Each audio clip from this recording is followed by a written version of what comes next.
چا تپوس کړی ده چې دا خو زمونږ په دې عوامو کې او په دې بعض علماء کرامو کې اختلافي مسله ده چې دعا به د سنتو نه پس کوي او که د فرضو نه پس به کوي. نو زمونږ فقهای کرام فرمایي په احادیث مبارکو کې هم راغلي دي چې مقبوله دعا هغه ده چې هغه د فرضو نه بعد وکړی شي. او بعض روایاتو کې راغلي دي د مشکات شریف روایت ته غالباً د ام المؤمنین حضرت عائشی صدیقی رضی الله تعالی عنها مبارک روایت ته چې پیغمبر پاک صلی الله علیه وسلم مبارک پو لا یقعد الا مقدار انت السلام د فرض من نه پس په نه کېناستو مگر دومره چې اللهم انت السلام ومنک السلام تبارکت یا ذا الجلال والاکرام دا به وویلې او بیا به پاسېدو. لیکن زمونږ فقهای کرام فرمایي او دا مسله فتاوی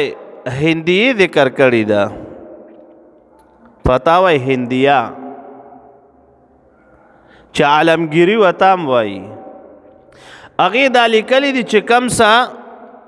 د کمو فرضو نه پس سنت وي لکه د ماسپښین مونځ شو، د ماښام مونځ شو، د ماسخوتن مونځ شو چې فرض وکړي نو هغې پسې بیا سنت شته که نه. نو دغه انسان له پکار دی چې د فرضو نه پس دې دومره نه کیني بلکې دغه اذکار مسنون چې کم ذکرونه مسنون دي د دغې فرایضو نه پس دې دومره نه کیني، زیات نه کیني، بلکې چې کله دا سنت وکړي د هغې نه پس دې بیا دعا هم کوي او دغه ټایم کې دې بیا اذکار هم کوي. د کمو فرایضو نه پس چې سنت نشته لکه د مازدیګر مونځ شو، د سبا مونځ شو، نو دې نه پس په سړی دعا کوي او که دعا او د هغې نه پس به اذکار کولی شي. خو چې د کمې نه پس سنت دي نو هغه له پکار دی چې هغه ډېر زیات نه کیني د مانځه نه پس بلکې اذکار مسنون هغه د فرایضو نه پس نه وایي چې د کمو نه پس سنت دي د هغه سنتو نه پس دې ووایي او بیا د وروستو دعا کوي. او زما شیخ او مرشد شهید اسلام حضرت مولانا محمد حسن جان شهید رحمت الله علیه چې ګورې نن زمانه کې علماء کرام به ورته امام مالک وي رحمه الله، دومره لوی محدثو ما ترې خپله سبقونه ویلی دي او د نن زمانې امام مالکو رحمه الله هغه به کله د فرضو نه پس دعا کوله او کله به د سنتو نه پس دعا کوله، جایز دواړه دي.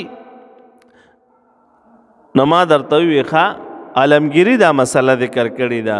او زمونږ علماء کرام هغوی اوس په دې باندې دي چې د کمو نه پس سنت شته، د کمو فرایضو نه پس د فرایضو نه پس سنت دي د هغې نه پس ته به اذکار کوي او د سنتو نه پس ته به دعا کوي. او چې د کمې نه نشته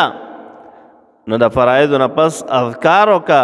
او بیا دعا وکړه. او ګوره چې د کمې نه پس ته دعا وکړه جایز ده ښه، که څوک د سنتو نه پس دعا کوي که د فرضو نه پس دعا کوي دواړه جایز دي. اللهم ربنا